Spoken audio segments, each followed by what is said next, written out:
In front of me is ALCATEL Freebie, and let me show you how to change voicemail sound on the following device. So first of all, you have to open the phone dialer, then tap on the more icon, go to the settings then. Now you just have to click on call settings, pick Virgin Mobile or any other carrier that you have, and then go to voicemail. And here if you'll click on notifications, and if you'll go a bit lower, you'll be able to see sound. So just click on it, and now let me show you all of the options that you can apply, starting with default notification sound.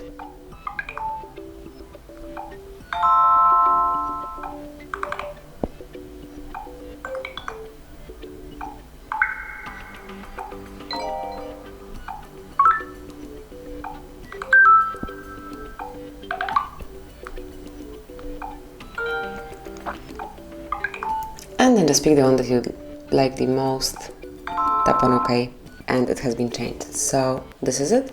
That will be all. Thank you for watching.